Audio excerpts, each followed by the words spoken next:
C'est... Bonjour. Hey, bonjour. Salut Patricia, salut Jean-Luc. Bonjour. Bonjour. Hey, c'est le fun d'être ensemble aujourd'hui. Merci Jean-Luc de te joindre à nous. Patricia et moi, Catherine, on est coach santé avec un intérêt particulier pour le cancer, en fait, pour les gens qui souffrent ou ont souffert du cancer. En se basant sur les principes qui ont été découverts par Dr. Kelly Turner dans son livre Rémission radicale. C'est plusieurs cas de rémission radicale de cancer médicalement documentés qui ont été étudiés dans le monde. Et Kelly Turner a découvert les déterminants ou les 9 facteurs que tous les gens qui avaient eu des rémissions radicales ont appliqués dans leur vie. Alors, Patricia et moi, on s'est intéressés à ça dernièrement. On a fait des conférences, des ateliers et on a rencontré Jean-Luc, qui est un coach dans la région des Cantons de l'Est. Et Jean-Luc a une expérience de rémission radicale d'un cancer. Donc, Patricia et moi, on était comme « Wow! » Quelqu'un en vrai, proche de nous, qui a vécu une rémission radicale. Alors, on est super heureuse, Jean-Luc, privilégié de t'avoir avec nous aujourd'hui pour un peu raconter ton histoire de rémission radicale. Tu nous as beaucoup inspirés quand tu nous as conté ça un petit peu. Alors, si tu peux nous donner le contexte, qu'est-ce qui s'est passé, ta situation de santé, puis qu'est-ce qui t'a mené là, à ta rémission radicale, là, comme tu nous l'as décrit. Ah, bien, ça me fait plaisir. Bien, merci à vous deux de cet espace-là que vous créez, parce que moi, dans mon processus, ou enfin tout de suite après mon processus avec la résultante qu'on connaît maintenant, j'étais très désireux de partager ça. Donc, j'y reviendrai un petit peu tantôt. Ça fait partie de l'histoire. Puis, je trouvais ça drôle tantôt que tu disais, on est très heureuse. Fait que c'était comme si tu disais, on est très heureuse que tu aies eu le cancer, parce que là, tu peux nous en parler aujourd'hui. On est heureuse que tu sois là pour en parler, en fait. Mais non, mais je me permets de la faire, la blague, parce que pour moi, d'abord, cette expérience-là, ça a été une expérience qui m'a donné une opportunité de transformation extraordinaire sur plusieurs plans de ma vie. Sur tous les plans de ma vie, en fait. Je ne suis pas le même Jean-Luc après le cancer qu'avant le cancer. Donc, pour moi, c'est une expérience. Pour moi, ce n'est pas une maladie que j'ai eue, c'est une opportunité de me transformer et de grandir. Ça me suit encore dans tous les aspects de ma vie aujourd'hui. Donc, vous voulez que je vous fasse une petite histoire là, un peu avant, puis le diagnostic comme tel? Exact, un peu ta chronologie. chronologie. Un peu avant, moi aujourd'hui j'ai 57 ans, à cette époque-là j'en avais 52. Je venais de faire un gros changement de vie, nouvelle conjointe, nouvelle région géographique. Je demeurais à Laval un petit peu avant le diagnostic. Puis j'étais en affaires depuis une vingtaine d'années environ, là, comme agent manufacturier dans le domaine de la quincaillerie. Je n'étais pas du tout dans la santé au naturel. Je n'étais pas du tout, ça faisait vraiment pas partie de mon univers. J'avais par contre déjà de la curiosité et une certaine sensibilité au fait que la science moderne, dans son ensemble, pas juste au niveau médical, j'avais une ouverture par rapport à ce qui pouvait exister d'autre de ce qui nous était dit. C'est vrai au niveau politique, c'est vrai au niveau économique. Je m'intéresse toujours, moi, depuis tout jeune, à l'autre côté de la médaille. En affaires, ça a été une de mes forces, l'autre côté de la médaille.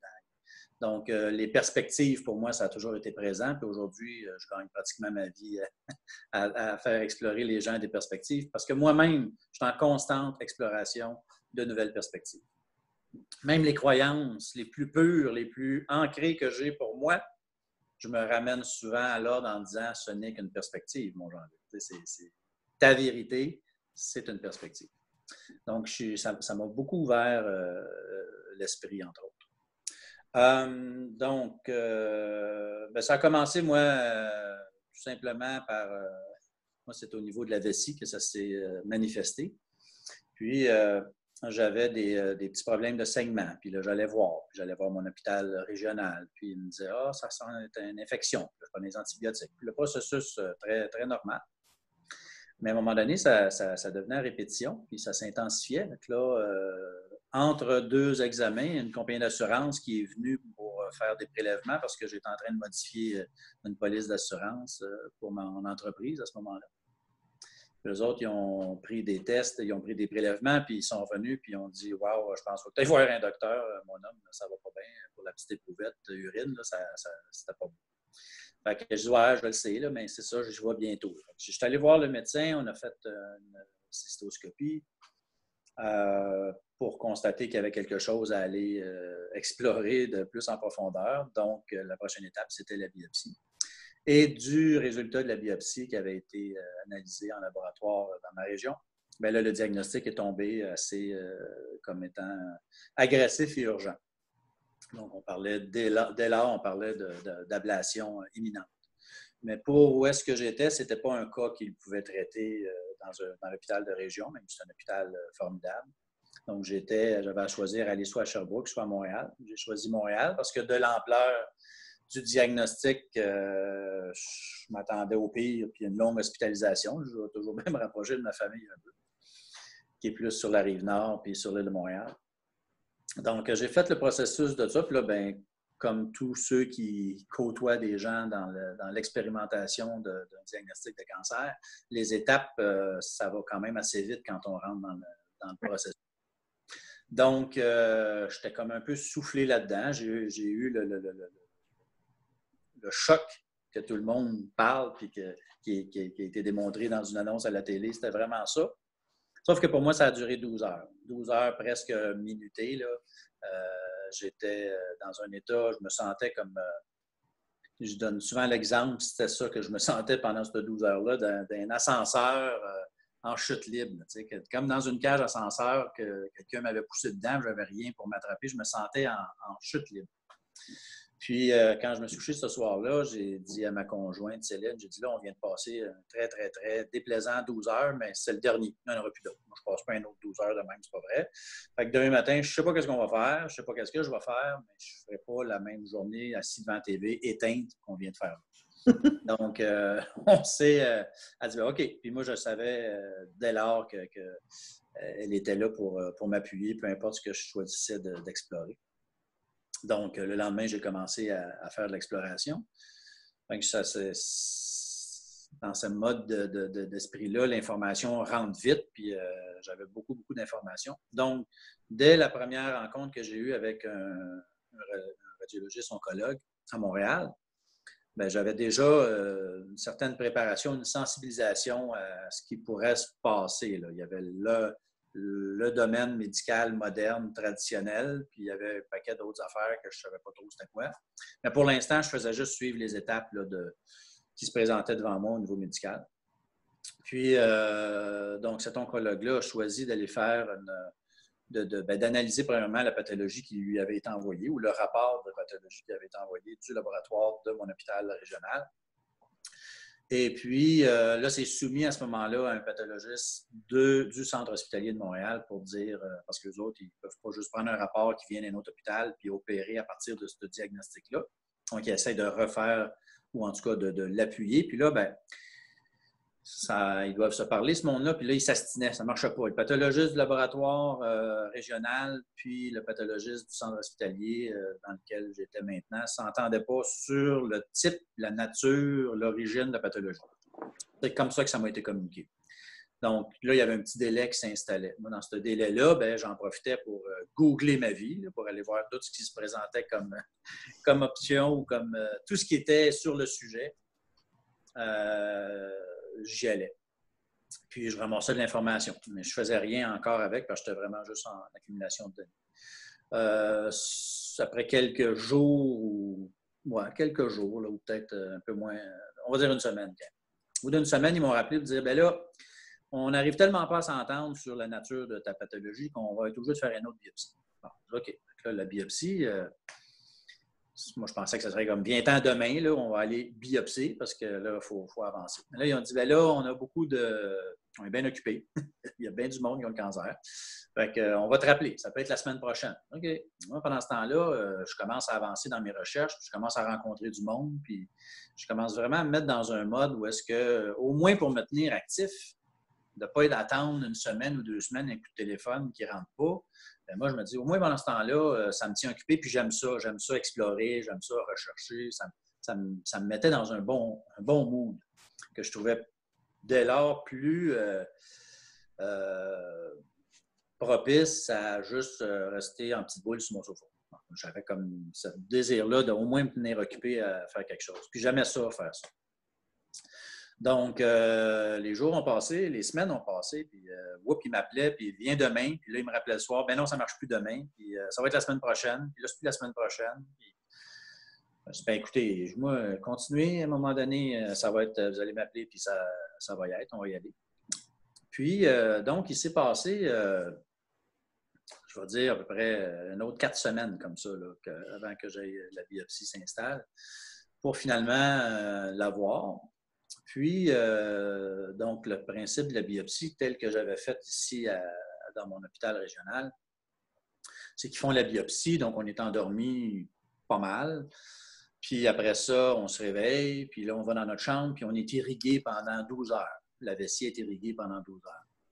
Fait qu'on couche là, puis... Fait que à Montréal, c'était le même processus qui devait s'enclencher. La biopsie le matin, je me réveille, je monte dans la chambre, on irrigue 12 heures, on retourne chez nous. Mais à Montréal, ce qui a été différent, puis je me suis dit, bon, c'est peut-être parce qu'ils ont des techniques plus modernes. Ils m'ont fait réserver une chambre. Ma conjointe m'attendait là avec un sac de toilette et ma robe de chambre. Puis après la biopsie, il y a un interne qui est venu me voir, me dire, votre médecin me fait dire que tout a bien été. Parfait, bien content d'entendre ça. Puis pas longtemps après, l'infirmière vient me voir et elle me dit, vous avez votre congé. Le médecin a dit que vous pouvez retourner chez vous. Fait que, il y a quelqu'un qui est parti chercher votre femme avec votre valise, puis vous en allez chez vous. Fait que nous autres, on a dit, ah, cool. Moi, j'étais à moitié buzzé encore un peu. Fait que de me retourner chez nous au lieu d'aller me faire irriguer 12 heures de temps dans une chambre d'hôpital, ça faisait mon affaire.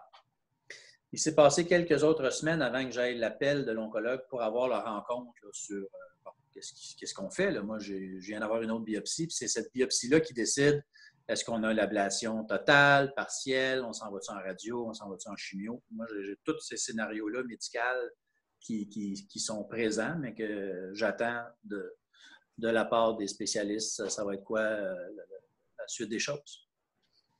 Pendant ce temps-là, moi, je fais toutes sortes de patentes. Dans ce temps-là, j'appelle ça des patentes. Fait que je rencontre 2 naturopathes, un 3e naturopathe. Je fais des analyses, je change d'alimentation, j'oxygène mes cellules. Donc, tout ce qui me passe là, à travers Google, qui est accessible, je le fais. Puis, jusqu'au fameux rendez-vous où est-ce que là, j'attends, ça va être quoi la suite des choses. Puis, le spécialiste passe à travers mon dossier. Puis, un peu comme dans des comédies de série B, je l'entends juste faire des des puis des À un moment donné, je dis OK.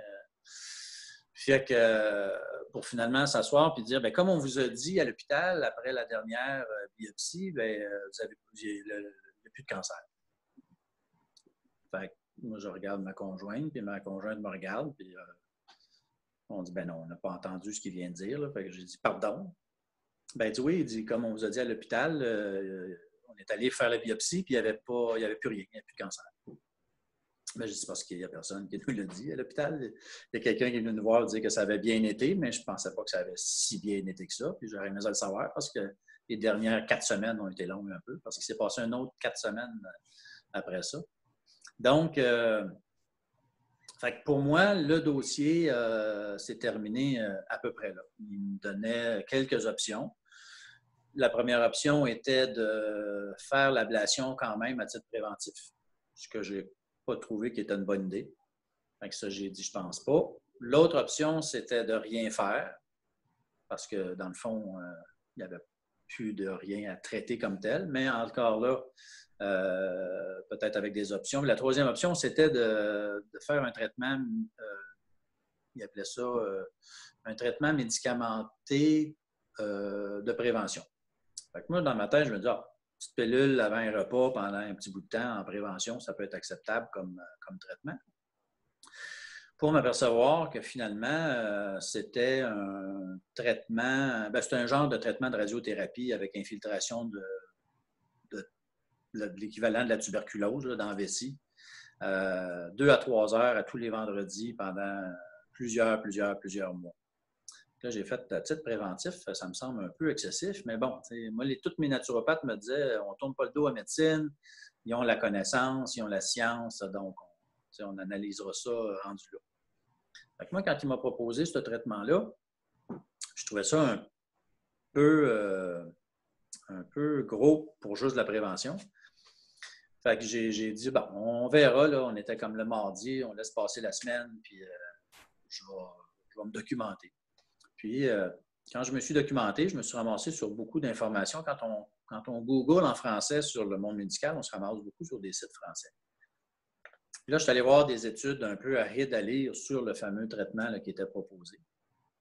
Puis, ce que j'en ai déduit, je passe les détails, là, mais ce que j'en ai déduit, c'est que pour la moyenne des gens, ce traitement-là était moyennement efficace. Après plusieurs heures d'avoir épluché des datas, parce qu'en France, ils en donnent l'information. Fait que j'ai fait, c'est assez ordinaire. Pour l'ampleur du traitement, si ça avait été des petites pilules, pas pire, mais pour l'ampleur du traitement, pour une personne moyenne, avoir un résultat moyen, je trouve pas ça bien vendeur comme formule. Puis moi, je venais de décider que je n'étais pas un patient moyen, je m'étais quand même, d'une certaine façon, guéri de quelque chose qu'eux autres n'avaient pas touché du tout. Donc, j'ai dit, bon, moi, non, je dis non à ça. Quand ils m'ont appelé pour le rendez-vous, j'ai dit, j'ai pensé à ça, puis non, finalement, je ne le fais pas. Fait que, puis on verra, de toute façon, ça c'est pas quelque chose, c'est pas un problème cardiaque qui peut m'emporter dans mon sommeil. Donc, s'il se passe de quoi, on aura le temps de réagir. On n'est pas une semaine ou deux près. Fait que c'est dans cet esprit-là que ça s'est passé. Ça s'est fait sur une période totale là, de fin décembre jusqu'à mi ou fin avril à peu près. Là, c'est ainsi de l'année. Là, faisant une journée à peu près comme aujourd'hui quand je suis revenu de Montréal après m'être fait dire que finalement, j'avais plus le cancer. Puis moi, je me souviens que lors un des premiers rendez-vous que j'ai eu à Montréal avec vraiment un oncologue, j'étais couché sur le dos avec la petite jaquette puis les pieds, des petites choses chromées frettes. Puis je voyais ma fameuse pathologie, je la voyais sur un écran en couleur là, parce qu'il y avait une caméra qui était dessus. Puis j'avais dit, quand il m'avait dit on va aller faire une autre biopsie pour aller se faire confirmer ou valider des choses sur la nature de la pathologie. Puis là, ça impliquait qu'il y aurait un petit délai, mais je lui avais dit à ce moment-là, je suis content parce que ça va me donner le temps de faire des choses sur mon côté. Puis il s'est approché de moi, puis là, pour moi, ça, c'est un élément charnière. En s'approchant de moi, il m'a mis la main sur l'épaule, puis il a pointé l'écran, puis il a dit « Qu'est-ce que vous voulez dire, M. Marcel? » J'ai dit j'ai commencé à me documenter puis à explorer différentes choses. Puis là, en disant ça, je me disais, bon, je ne parle pas à bonne personne, mais j'ai vu là, il m'a dit, en pointant l'écran, il m'a dit, vous savez, c'est pas en prenant des jus verts et des vitamines que vous allez guérir ça. Puis j'ai vu dans son œil, là, un gentil monsieur, là, plein de respect, puis c'est pas du tout, moi, j'ai jamais eu l'intention de dénigrer quoi que ce soit du monde médical ou pharmacologique. Pharmacologique, j'ai un petit peu plus de réserve, mais bon, à ce moment-là, là, c'était pas de façon, c'était pas un manque de respect ou un manque de foi envers le monde médical. Mais j'ai vu dans son œil, ce que j'ai vu, que je partage, c'est un univers de science savant, avec tout ce que ça représente, là, pour rien y enlever, mais j'ai vu ça dans une petite bulle pleine de limites. Je sais qu'il n'y a pas un médecin qui m'aimerait entendre dire ça, mais c'est ça que j'ai vu, Fait que j'ai vu tout ce savoir-là contenu dans une bulle, puis je me suis dit, wow, alentour de toute cette bulle-là, qui est l'infini, c'est là qu'est ma guérison. Pour moi, là, c'est venu clair, assis dans la chaise, les pattes en l'air, c'est ça qui est venu clair dans mon esprit. Puis ça m'a vraiment pompé. Là. Je suis sorti de là, je ne touchais pas à terre. D'ailleurs, cette journée-là, quand je suis allé remettre mes pantalons dans la salle d'attente, physiquement, Céline m'a entendu dire, excusez si je ne dis pas un beau mot, là, mais esti, ils ne créeront pas ça. Mais ils ne créeront pas ça, c'était pas juste le médecin, c'était moi, c'était l'univers ne créera pas ça. Moi, Ça ne passera pas par là, ça va passer par ailleurs. Puis je disais ça sans savoir c'était quoi le par ailleurs, puis ça serait quoi la formule. Sauf que ça m'a donné une énergie incroyable, puis c'est à partir de cette énergie-là qui m'a fidé tout le long de ma recherche. C'était ma motivation, c'était ce pivotement-là vers une énergie, puis un désir d'explorer d'autres choses, puis d'expérimenter d'autres choses. Puis j'allais à mes rendez-vous quand même, là, s'il n'y en a pas eu beaucoup, là, mais certains rendez-vous de suivi, parce qu'entre ce moment-là et la biopsie, je n'ai pas vu personne. Il n'y avait rien à me dire. On devait attendre d'explorer de façon plus précise.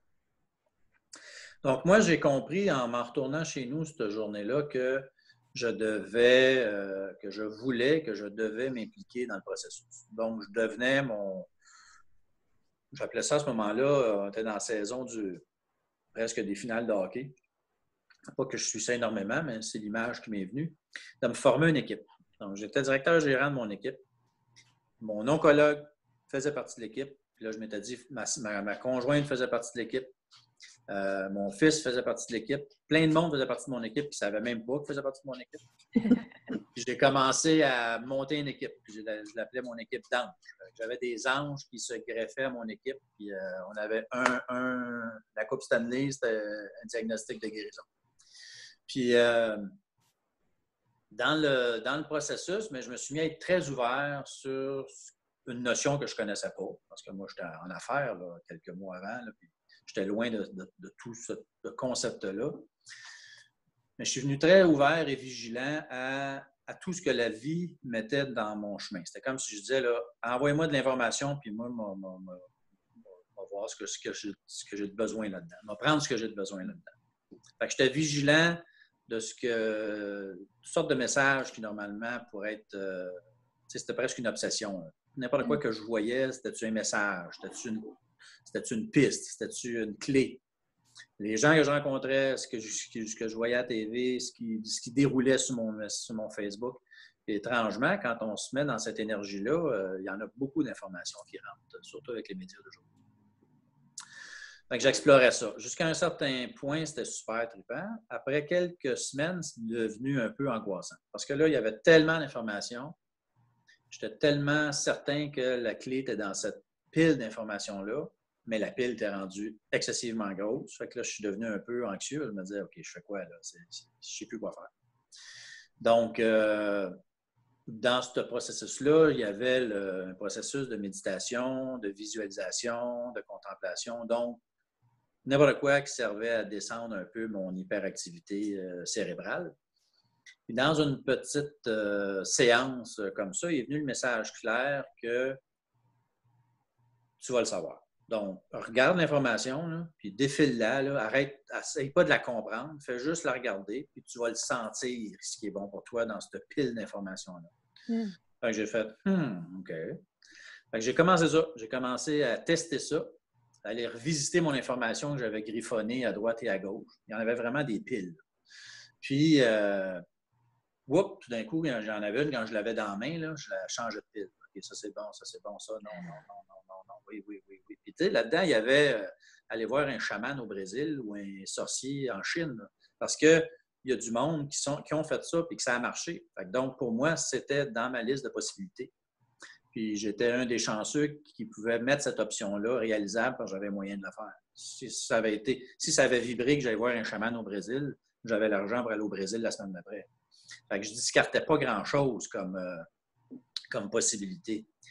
Mais finalement, ni le chaman au Brésil, ni le sorcier en Chine ont résonné. Donc, ça ne s'est pas réalisé. Puis, il est venu d'autres messages, dont un important pour moi. Ça ne faisait pas tellement longtemps qu'on s'était établi dans le canton de l'Est. Ça ne faisait pas longtemps que je savais que dans le canton de l'Est, on était assis sur un sol de quartz important. Ça ne faisait pas tellement longtemps que je savais que moi, je réagissais bien au quartz, au niveau fréquence. Ça ne faisait pas tellement longtemps. Bien, c'est dans ce processus-là que je me suis un peu familiarisé avec le concept de fréquence vibratoire. Ce n'est pas un concept que je connaissais avant. Donc, tout ça faisait comme des morceaux de puzzle qui se mettaient ensemble. Puis, il m'est venu clair dans un autre petit message de l'au-delà que les clés qui contribueraient à ma guérison était, premièrement, en majeure partie à l'intérieur de moi. Deuxièmement, pas plus que 50 km autour de moi. Ça veut dire que tous les intervenants, mes anges, là, c'était pas au Brésil, c'était pas en Chine, c'était dans les cantons de l'Est. Fait que moi, quand il se ramassait quelqu'un sur mon chemin, puis je disais, tu restes où, toi? Ah, moi, je reste à Brigham. OK, il faut que je te voie. Brigham, c'est 50 km à l'intérieur de mon rayon d'action. Là, il faut que je te parle. Quelqu'un qui me disait, hey, je connais une femme, elle s'est guérie du cancer. Elle reste où? Elle reste à Sutton. Il faut que je la voie. Elle est à Sutton, il faut que je la voie. Fait que je disais oui, puis je courais après tout ce qui se présentait dans le 50 km. Puis j'ai pas mal couvert le 50 km au complet. Puis ça, c'est devenu des choses là, je le partage. Puis aujourd'hui, pas que je ris de ça, mais je prends ça un peu à la légère. Mais dans ce temps-là, hey, c'était après ça que je m'accrochais. C'était une évidence là, excessivement cristalline. C'était ça, la vérité. Aujourd'hui, pour moi, comme j'aime à dire, c'est une perspective, mais il reste que c'est une perspective qui me nourrissait, qui résonnait. Donc, pour moi, aujourd'hui, la vérité, c'est simplement une perspective qui résonne. C'est comme ça que j'approche tous nos accompagnements qu'on fait pour faire la différence pour moi, pour ma vérité. Entre la vérité et une possibilité, pour moi, bien, c'est une perspective qui résonne. Ça devient une vérité. Ça peut être temporaire, mais dans l'instant présent, c'est ça. Donc, ça, c'est un peu le processus. Moi, tout de suite après ça, bien là, il y a des gens, après mon diagnostic de guérison, il est arrivé des gens dans ma vie qui voulaient en savoir plus, puis beaucoup de gens dans ma vie qui ne voulaient rien savoir de tout mon processus, dont malheureusement mes amis proches puis ma famille immédiate, à part mon fils. Mais ce n'est pas quelque chose qu'on dirait, puis j'ai partagé depuis ce temps-là avec d'autres gens, puis je suis content de voir que ce n'est pas juste à moi que ça arrive. Tu as eu le cancer, tu ne l'as plus, good, merci. On n'a pas fait de party, on n'a pas fait de gâteau, ça s'est arrêté là. Donc, je n'ai pas fait ça pour le prestige. Donc, d'autres personnes arrivaient à moi, puis eux autres posaient des questions. Puis là, je me suis dit, après cette bulle-là, qu'est-ce que je fais avec ça? Est-ce que je fais comme beaucoup de gens puis dire, hey, la page est tournée, merci beaucoup, je ne retourne pas là. Juste d'y penser, ça me met ça me brûle d'énergie. Moi, j'avais encore vraiment le goût de partager. D'ailleurs, quand la première fois que j'ai eu cette pulsion-là de vouloir partager, c'est immédiatement en sortant de la salle d'examen du médecin. En fait, c'est son bureau à l'hôpital qui m'a dit qu'il n'y avait plus de cancer après une série de Je suis sorti de là avec Céline, puis là, il y avait plein de monde dans la salle d'attente. J'ai eu toute la misère du monde à me contrôler pour ne pas leur dire, pas toutes les prendre par la main, mes amis, dans le stationnement, pour leur dire, hey, il faut que je vous dise de quoi, là. Il faut que vous sachiez quelque chose, là. Moi, j'étais ici, assis à votre place, là, il y a 6 semaines, là, avec la même face que vous avez, là.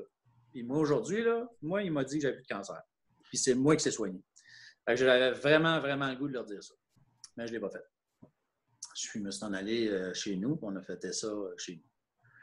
Mais ça m'a quand même lancé l'énergie, lancé le message que j'avais le goût de partager ça. Puis j'ai rencontré des gens après, puis c'est venu, j'ai rencontré Isabelle Maréchal qui les week-ends vient passer ses week-ends dans mon coin. Puis dans un marché public, on s'est rencontrés, puis j'ai aucune idée comment est-ce que je me suis mis à y raconter ça, mais elle m'a dit, aimeriez-vous ça venir parler de ça à mon émission? J'ai dit, ben oui. Ça ne me tente pas, mais j'ai dit oui que j'irais. Fait que j'ai dit que je voulais partager. Fait que si elle est sur mon chemin, Isabelle Maréchal, au marché un samedi matin en Boboud, ben c'est parce qu'il faut que ça passe par là. Fait que j'ai dit oui. J'ai fait son émission, quand même plusieurs mois plus tard. Mais suite à l'émission, ben là, j'ai eu toutes sortes de commentaires, beaux et moins beaux, comme n'importe quoi qui devient très public. Puis, un que j'ai trouvé intéressant dans ça, juste avant que je vous dise, Isabelle, elle m'a mis sur une piste intéressante parce que quand elle me posait des questions, c'est quand même pas long, là, c'est 20 minutes, elle m'a dit, qu'est-ce qui a fait que vous êtes guéri? Ben, je ne m'attendais pas vraiment à cette question-là, mais sur le moment, j'ai dit, c'est parce que je l'ai décidé. Je l'ai choisi. Puis dans ma tête, c'était la réponse à donner parce que je me rappelle quand dans la chaise, sur le dos, je l'ai choisi. C'est là que je l'ai décidé. Ça a marché, c'est arrivé. Donc, c'est là que ça part. Puis elle disait, bien, c'est dur à prendre comme réponse pour ceux qui meurent. T'sais. Puis ou les proches, qu'un de leurs proches vient de mourir, bien, c'est comme s'ils avaient choisi de mourir au lieu de se guérir. Moi, je me souviens d'avoir pensé, ben oui, c'est exactement ça, mais je me suis dit, je suis en onde, puis peut-être que c'est pas la bonne chose à dire là. Je me suis retenu un peu. Puis, je me souviens pas ce que j'ai répondu à ça, mais ça m'a resté dans la tête, cette question-là, après l'émission. Puis, moi, je pose beaucoup de questions. J'ai commencé à faire ça beaucoup dans ce temps-là à cause d'une méditation guidée d'un élève de Deepak Chopra qui s'appelle David G. Il lui posait des questions. Il dit, pose la question, mais réponds-y pas. Laisse l'univers répondre. J'étais devenu très bon. J'étais encore très bon à faire ça. Puis, je m'étais dit, OK, je vais poser la question. OK, moi, je vais me reposer la question qu'Isabelle m'a posée. Qu'est-ce qui t'a rendu apte à faire ce choix-là? Si c'est un choix qui t'a guéri, si t'a guéri parce que tu l'as choisi, mais toi, qu'est-ce qui t'a rendu apte à faire ce choix-là? Là, j'ai attendu que l'univers réponde à ça. À un moment donné, la réponse est rentrée, puis ça disait, ce qui t'a rendu apte à faire ce choix-là, c'est que tu as de la confiance. Tu as assez de confiance en toi. Si tu n'avais pas eu de confiance en toi, tu n'aurais pas été apte à faire ce choix-là. Fait que là, tout d'un coup, je disais au monde, le monde qui me posait la même question, je leur disais ça. Ben, c'est parce que j'avais de la confiance en moi, puis ça m'a permis de faire ce choix-là. Et là, à un moment donné, je me suis fait dire, OK, qu'est-ce qui t'a rendu apte à avoir cette confiance-là en toi qui t'a permis de faire ce choix-là? Puis là, je n'avais pas de réponse. Fait que là, je suis reparti, je reposé la question à la grande divinité dans le Dioploup, puis j'ai dit, ben OK, c'est qu'est-ce qui m'a donné assez de confiance? Qu'est-ce qui m'a rendu apte à avoir la confiance qui m'a permis de faire le choix? Donc là, j'étais comme dans la chanson de Zachary Richard. Puis, à un moment donné, ben, la réponse est rentrée. C'était, j'avais assez d'estime de moi pour qui a construit une confiance en moi qui m'a rendu apte à faire ce choix-là. Fait que là, pendant des mois, je répondais à la question, c'est parce que j'avais assez d'estime de moi.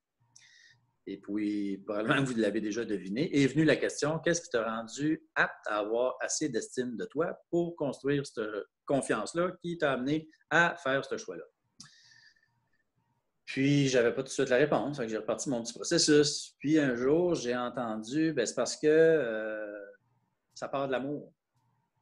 Tu avais assez d'amour de toi, tu as eu assez d'amour dans ton environnement, puis tu en as encore assez. Tu es assez branché sur cette énergie-là, pas juste l'amour de conjoint, parents, animaux domestiques, mais l'amour, l'énergie.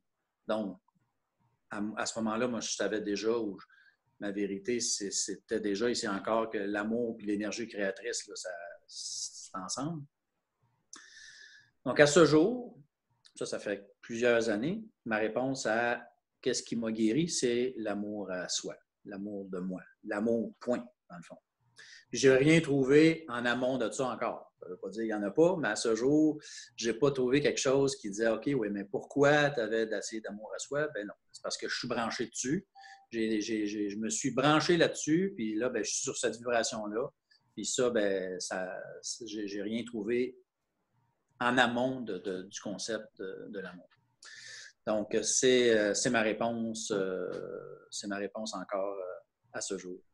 Puis de là, bien, ça m'a amené dans toutes sortes de réflexions, parce que j'ai accompagné des gens qui m'appelaient fraîchement diagnostiqués et très, très paniqués, puis évidemment, je comprenais ça. Ils voulaient avoir ma recette. J'ai écouté ton émission, j'ai pas eu le temps de noter c'est quoi ta recette, c'est quoi tu as fait, c'est qui t'as vu, c'est quoi les noms des naturopathes, puis bon. Fait que là, moi, je leur donnais tout ça, je leur disais super. Fait que là, mon naturopathe m'appelait. Hey, merci, il y a eu des appels. Fait que tous mes naturopathes, puis mes pattes, puis mes intervenants, mes anges recevaient plein de monde. Puis là, ce monde-là, il revenait à moi où je faisais un petit suivi, puis il disait ah non, ça marche pas, ça marche pas, ça marche pas. Fait que là, je disais OK. Ça m'a amené à dire ce que j'entendais dans leur ton, ça marche pas, c'était beaucoup de peur. Puis là, je me disais, OK, c'est pas juste la recette, c'est vraiment l'état d'être. Moi, je m'observais, puis je voyais l'état d'être, puis j'observais d'autres gens qui faisaient la même recette que moi ou à peu près. Puis puis j'observais leur état d'être, il y avait une méchante différence. Les autres, ils n'aimaient pas explorer, puis ils n'aimaient pas rechercher. Ils se levaient le matin dans la peur, ils mangeaient dans la peur, puis ils se couchaient dans la peur. Là, je suis venu à dire au monde, mais là, il y a la... Oh, tiens, un chat. Là, il y a la recette, mais plus que la recette, il y a l'état d'être. C'est sûr que, puis ça, ben, ça tombait dans mon domaine d'accompagnement, de coach de vie, coach d'affaires. Moi, à la base, c'était une personne qui avait mon entreprise. J'avais un bureau à Laval, j'avais un bureau à Toronto. J'ai vendu tout ça ça va faire bientôt 3 ans pour me consacrer à l'accompagnement au niveau affaires, coaching d'affaires avec ma conjointe. Mais aujourd'hui, ben, je fais toujours plein d'analogies au processus de guérison parce que ça revient pour moi toujours à cette conclusion-là que ce qui m'a guéri, c'est aussi et beaucoup mon état d'être. Kelly, elle parle beaucoup de la roue des 9 facteurs. Puis d'ailleurs, en ce qui a trait à ce livre-là, quelques jours après mon passage à l'émission d'Isabelle Maréchal, l'éditrice de la maison, je pense que c'est Flammarion, je ne vais pas me tromper, là, mais l'édition de l'Homme, en tout cas, peu importe, qui ont écrit ou qui ont fait la traduction du livre de Kelly Turner, a dit « On vient d'entendre votre partage à l'émission d'Isabelle Maréchal.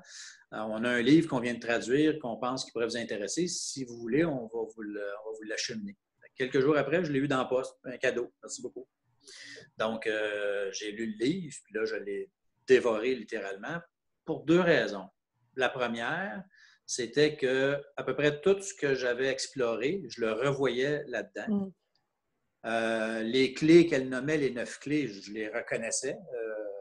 Mais puis là, de témoignage en témoignage, je me disais, ben voyons donc. Ça veut dire que l'intelligence collective, là, ça existe, là, parce qu'il y a plein de monde comme moi qui se sont connectés à ça, puis que intuitivement, moi, je n'ai pas ouvert un livre là, à part des informations très disparates pêle-mêle sur Google et sur YouTube, mais de l'avoir comme ça dans pratiquement une façon de faire commune à tous les gens qui ont eu le même résultat que moi, dont l'état d'être, dont l'alimentation, dont tout ce qui est nommé là, l'environnement social, l'environnement point. J'ai fait, OK, c'est quelque chose, là, ça commence à... Mon affaire bizarre, finalement, on est une gang de bizarres, là, puis avec le même résultat positif. Fait que j'ai trouvé ça super intéressant d'avoir cette synchronicité-là, de recevoir ce livre-là. Ça me faisait sentir bien parce que tout d'un coup, il y avait plein de monde qui avait fait la même affaire. Puis la notion que cette façon de faire-là, pour ceux qui s'y branchaient, elle existait vraiment. C'était pas être juste un hasard qu'on ait fait toutes les mêmes affaires ou à peu près. Quand je lisais les témoignages, presque à chaque fois, je pleurais parce que c'était comme, ben voyons donc. Puis ça m'a amené à d'autres lectures parce que là, tout d'un coup, je me suis intéressé à, oui, y a-t-il vraiment d'autres mondes qui ont fait des affaires qui ressemblent pas mal à ce que moi j'ai fait intuitivement puis que ça a fonctionné? Ça m'a amené à Deepak Chopra. Céline, ma conjointe, avait un petit souhait sur son bucket list d'un jour rencontrer Deepak Chopra. Puis, il venait à Montréal un mardi sur Facebook. Je vois qu'il vient à Montréal le vendredi. Rapidement, j'organise en secret d'acheter des billets, de rejoindre un petit cousin que je n'avais pas vu depuis 20 ans, qui travaille, je pense, qui travaille à la Place des Arts. Il travaille encore là, puis il organise, faire une histoire courte, ma rencontre avec Deepak Chopra le vendredi après sa présentation. Fait qu'on est allé faire ça. Mais pendant sa présentation, Deepak Chopra, il se met à parler de toutes sortes de processus très scientifiques. C'était un peu plate d'ailleurs, cette présentation-là. Mais à un moment donné, il a dit... Puis là, il y a un bout qui s'est même intéressé parce qu'il est en train de renommer tout ce que j'avais fait. L'état d'être, comment est-ce qu'on peut influencer nos cellules à partir de nos pensées, à partir du momentum qu'on se garde, de se garder dans la joie, de se garder... Puis là, moi, je faisais ça. J'écoutais des films comiques, j'allais prendre une bière de temps en temps avec mes chums, je me gardais de bonne humeur, je me gardais dans la joie, je ne voulais pas être dans peur puis dans colère. Je me disais, il ne faut pas que je sois dans cette énergie-là, il faut que je me garde dans un momentum élevé. Deepak Chopra parle de tout ça dans ses mots à lui. Puis là, il nomme ça l'épigénétique. Fait que là, j'ai fait, qu'est-ce que c'est ça, l'épigénétique? Fait que là, Puis là, il en parle un peu plus longtemps. Je dis, ben, hey, c'est ça que j'ai fait. Ça veut dire que non seulement il y a plein de monde qui se sont guéris intuitivement en faisant pas mal les mêmes affaires que moi, mais c'est qu'il y a un nom scientifique à ça, ça s'appelle l'épigénétique. Fait que moi, là, je passais mon temps à dire au monde, moi, là, j'ai fait l'épigénétique, ça m'a guéri. Là, le monde disait quoi, c'est l'épigénétique. Fait que là, je suis devenu un mini spécialiste en temps record de c'était quoi l'épigénétique. J'ai tout lu puis regardé les vidéos du Dr. Bruce Lipton en rafale 3 fois plutôt qu'une. Encore aujourd'hui, c'est un de mes mentors. Lui, ça a été un mentor après, ça a été un ange après le diagnostic de guérison. Mais c'est un personnage pour moi qui est très, très fort. Wayne Dyer, qui m'a accompagné beaucoup. Wayne Dyer, c'est probablement celui qui m'a ouvert l'esprit à beaucoup de choses. Puis lui, dans mon processus, en plein dedans, j'ai ouvert la TV un dimanche matin, puis il était en conférence PBS, qu'on voit de temps en temps là, à la TV le dimanche matin. Et c'est encore un de mes mentors spirituels préférés. Un des éléments que je n'ai pas mentionné encore, qui a dû me préparer beaucoup à ça, c'est qu'il y a 10 ans, moi, Céline avait fait une petite formation, elle est allée en Inde. Puis une des filles qui était en Inde avec elle, tout début de notre rencontre, organisait une formation au Ho'oponopono. Moi, je n'allais pas là parce qu'il fallait que je change les breaks sur mon char. Puis Céline était là à cette formation-là. Puis quand elle est revenue, elle m'a parlé de c'était quoi. Puis moi, je venais de vivre une séparation, j'étais en plein divorce, je voulais sauver la relation avec mon fils de 13 ans. J'avais plus de maison, je ne payais pas, mais j'étais plus dedans. Je restais avec Céline comme un itinérant. J'étais dans une phase de ma vie un peu rocambolesque. Quand elle m'a parlé de l'Ho'oponopono, puis ce que ça faisait, Céline, de la façon comme elle l'a présenté, c'était très, très superficiel. Ho'oponopono, c'est une vieille méthode hawaïenne. Ça repose sur un mantra qui dit « Désolé, pardon, merci, je t'aime ». Tu dis ça dans ta tête, tu le chantes, tu le cries dans n'importe quel ordre, puis ça fait des miracles. Ah, c'est super, facile. Moi, ça me tentait d'essayer ça parce que je me disais, à ce moment-là, je n'étais pas du tout en mode aller faire une formation ou du développement personnel, du travail sur soi, WASH, un week-end de se sniffer les chakras encore moins. Donc, là, Ho'oponopono, pour moi, ça faisait comme une petite entrée vers la spiritualité sans tout le bling-bling que je voyais alentour de moi qui pouvait être disponible. Fait qu'il me disait, tout ce que j'ai à dire, c'est désolé, pardon, merci, je t'aime dans ma tête, jusqu'à temps que ça m'apaise, puis tout est joué. J'ai commencé à faire ça. Puis dans le turmoil, dans le chaos dans lequel j'étais à ce moment-là, j'ai senti immédiatement des résultats sur au moins l'apaisement. Je me dis, si ça fait que ça, ben, je trouve que c'est mieux que prendre des pilules ou trop d'alcool, ce que je ne prenais pas beaucoup, ni un ni l'autre. Puis, tranquillement, pas vite, ça a commencé non seulement à faire ça, mais il y a des affaires que je faisais, ben voyons donc, ça, je pensais que ça serait vraiment difficile, puis ça se fait tout seul. Oups, ça, je pensais que je ne dormais pas, parce que je me disais, ça va donc bien être compliqué, cette rencontre-là, puis oups, ça allait bien. La situation avec mon ex n'était pas devenue harmonieuse, mais plus facile que je pensais comme dynamique. Ça allait super bien avec mon gars. Au niveau business, ça allait bien. Donc, pendant quelques années, ou quelques mois, en fait, là, je récitais ça de façon systématique. Puis, au fil du temps, ça a un peu quitté ma vie. J'étais moins ho'oponoponique. Puis, lors du diagnostic de cancer, ben, c'est un des éléments qui est revenu. Parce qu'une de mes anges que j'ai rencontrées, l'exception qui n'était pas dans le 50 km de radius, je l'ai rencontrée avant d'avoir le message d'être dans un 50 km de radius. Elle était à Montréal, sur le plateau. J'allais la voir. Puis, dans sa rencontre, elle m'amène à la rencontre de mon enfant intérieur. Intéressant processus. Puis, je suis devenu très émotif dans cette rencontre-là parce que je sentais que, premièrement, je la sentais, la présence de l'enfant intérieur, la façon qu'elle me le présentait. Elle ne me le présentait pas comme un enfant blessé, mais elle me le présentait comme la partie de moi très puissante. La partie de moi qui était inconditionnellement amour et qui avait tout, qui savait, la partie de moi qui savait quoi faire. Fait que je trouvais que c'était une partie de moi qui était intéressante de connaître. Mais je me sentais bien cheap, après 50 quelques années, de retourner vers cet être-là, après avoir ignoré son existence, ou peut-être même l'avoir maltraité sans le savoir, puis là, de revenir, puis de me demander techniquement de me sauver la vie ou quelque chose dans cette zone-là. Fait que je suis cheap. Puis elle m'avait dit, parce que ça, on faisait ça un peu en hypnose. Elle m'avait dit en sortant après l'hypnose, qu'est-ce que tu comptes faire, comment est-ce que ça a été ta relation. Puis là, j'avais expliqué exactement ce que je viens de vous expliquer. Elle m'avait suggéré à ce moment-là, elle dit, je ne sais pas si tu connais ça, la méthode Ho'oponopono. J'ai dit, ben oui, je connais ça, même je l'ai faite pas mal. Ça me fait penser que ça fait un bout de temps que je ne l'ai pas faite. Elle dit, ça serait une bonne façon de reconnecter, d'établir un dialogue avec ton enfant intérieur dans le contexte que tu viens de parler. Et désolé de t'avoir, premièrement, ignoré ta présence. Je te demande pardon d'arriver à toi comme ça pour m'aider et être un peu piteux. Puis merci de me recevoir dans ce contexte-là, puis merci de me prendre inconditionnellement. Puis je t'aime, au moins pour te retourner l'amour que tu as envers moi, puis je t'aime parce que je te délègue tout ce que je ne suis pas capable de comprendre et de faire. Fait que ce mantra-là, dans ce contexte-là, a pris un angle et une puissance tout à fait nouvelle et différente. Donc là, je me suis mis à le faire beaucoup, beaucoup, beaucoup, beaucoup. Puis là, ben, ça l'a varié. C'était moins l'enfant intérieur, c'était plus en mode gratitude, ou des fois, je tombais plus en mode pardon, ce qui est l'essence de l'Ho'oponopono. Aujourd'hui, je me suis tellement intéressé à l'Ho'oponopono que je suis allé me faire former. J'ai fait des ateliers, j'ai fait une formation, j'ai une certification en Ho'oponopono avancée du docteur Joe Vitale au Texas.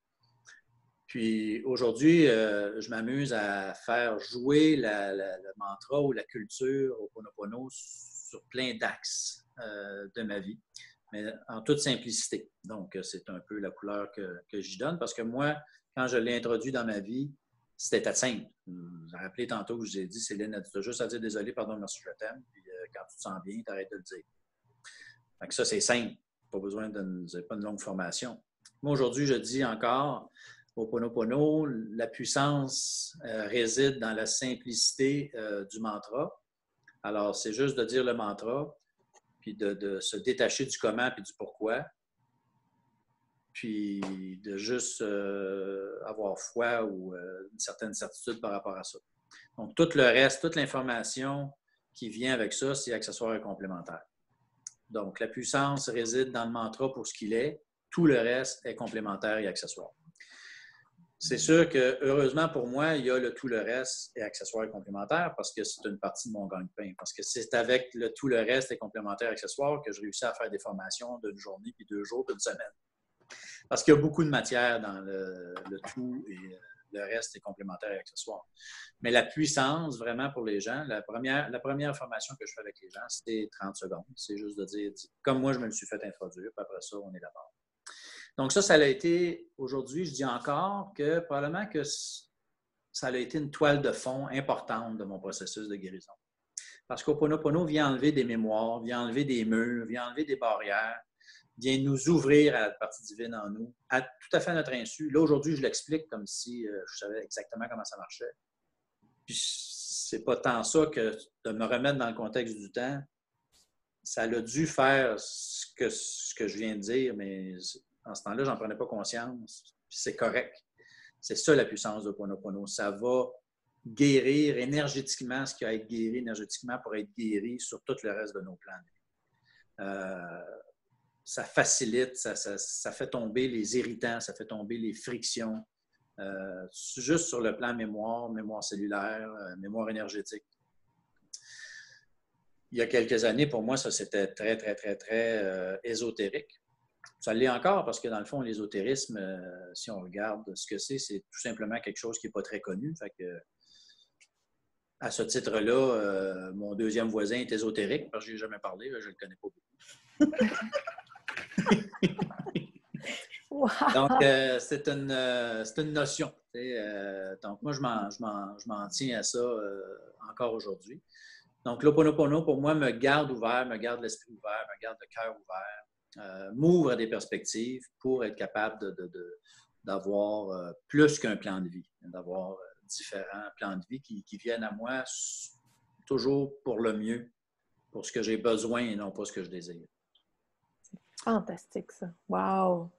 Quelle belle histoire, Jean-Luc! Merci tellement d'avoir partagé tout ça. Puis, une des choses que je retiens beaucoup de ton histoire, si on se réfère aux 9 facteurs de Kelly Turner, il y en a un, tu sais, tu en as appliqué plusieurs à différents degrés, mais un qui revient beaucoup, beaucoup, beaucoup, c'est de suivre ton intuition. Puis, juste rapidement, avant qu'on termine, dans la roue ici, là, je ne sais pas si vous voyez un peu la roue du mieux-être là, qu'on a mis avec tous les 9 facteurs. Ça, c'est les 9 facteurs. Bon, l'alimentation, changement d'alimentation, devenir acteur, donc de sa santé, donc prendre complète responsabilité, c'est quelque chose que tu as fait. L'intuition, moi, c'est ce que j'entends beaucoup, beaucoup, beaucoup, là, que c'est quelque chose que tu as suivi, tu as écouté, qu'est-ce qui résonne, OK, ton 50 km autour de toi. Les herbes, les suppléments en naturopathie, libérer les émotions réprimées, cultiver les émotions positives. Puis ce que tu racontes avec le Ho'oponopono, je pense que ça vient beaucoup jouer sur libérer les émotions réprimées et cultiver les émotions positives. Tout à fait. Tout à fait. Superbe, superbe, superbe.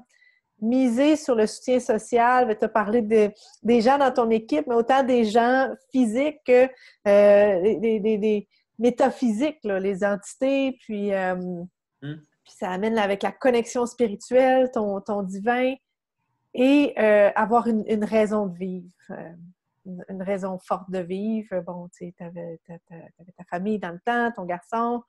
Mais si on regarde ces 9 facteurs-là, lequel pour toi, parce qu'ils sont tous importants, mais selon toi, lequel a joué le plus grand rôle dans ta rémission radicale, selon toi?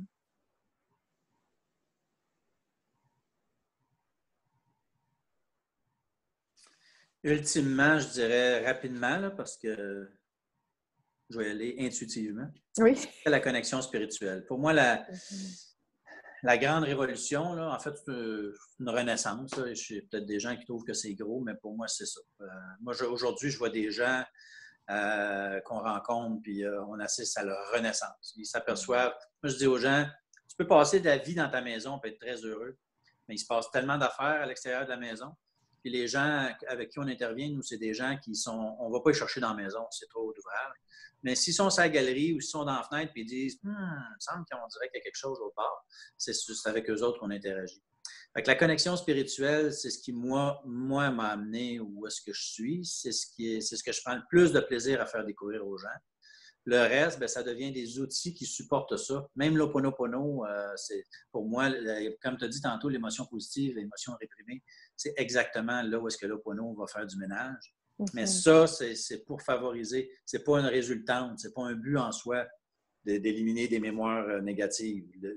Ça sert le but d'améliorer sa connexion spirituelle, de se connecter à sa divinité. Puis non seulement de se connecter, parce que je rencontre plein de gens qui disent « ben oui, je comprends tout ça, je suis connecté à ma divinité. » OK, qu'est-ce que tu fais avec? C'est bien beau de se connecter. Moi, je connecte ma balayeuse dans le mur, puis je la pars pas, ça ne fait pas grand-chose.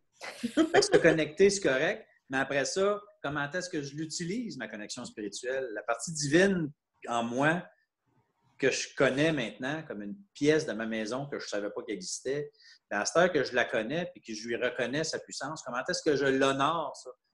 Comment est-ce que je lui remets le volant, les règnes? Non, c'est pas juste de savoir qu'elle existe. L'étape après, c'est de dire « OK, je suis tellement content que tu sois là, chauffe à cette heure. » Puis moi, juste passer ma vie à répondre à ce que tu me donnes. C'est ça l'inspiration. L'inspiration divine, c'est ça. Fait que, ouais, moi, c'est tout le reste, là, l'alimentation saine, le social, l'intuition, tout ça, c'est super parfait, mais c'est au service de la connexion spirituelle, pour moi. Ce que j'ai entendu aussi, Jean-Luc, qui est vraiment ressorti de ton discours, c'était que oui, il y a une recette, hein, puis on est tous pareils dans tous les gens côtoie, on cherche toujours la recette, que ce soit en affaires, dans notre santé, tout ça, mais que c'est pas... Ben oui, la recette, c'est important, mais c'est surtout l'état d'être, tout ce qu'on appelle en anglais le mindset, puis que c'est ce mindset-là intégré dans ta recette qui a vraiment fait la différence. Moi, c'est ce que j'ai retenu de ton message. Aujourd'hui, nous autres, on dit il y a le fameux savoir, il y a le fameux savoir-faire, il y a le relativement nouveau savoir-être. Nous autres, on explore le sage-être. C'est aller dans la partie divine. Là, fait que pour moi, le savoir, savoir-faire, savoir-être est au service du sage-être. Wow! C'est super inspirant. Fascinant. C'est vraiment agréable d'avoir une vraie... Parce que, tu sais, Catherine et moi, on a lu le livre, puis ça nous a inspiré à donner des conférences et tout ça, puis d'accompagner les gens, mais vraiment d'avoir... Tu sais, lire un livre puis entendre quelqu'un qui raconte son histoire, ça se compare pas, là. Fait que merci, Jean-Luc, de partager. Merci à vous autres de créer cet espace-là. C'est merveilleux. C'est merveilleux. Merci, Jean-Luc. Et merci d'inspirer plein de gens à s'ouvrir à leur moi divin, puis aussi aller chercher un peu le cadeau derrière qui se cache en dessous d'une adversité comme ça. Là. Et c'est pas besoin d'une adversité, ça n'a pas besoin d'être un cancer. Hein? Ça peut être une mauvaise journée, une adversité. Il y a toujours un cadeau. Totalement. Totalement. Wow! Merci beaucoup. Merci Patricia. À vous deux. Merci. Au plaisir. Au plaisir. Bye bye. Bye!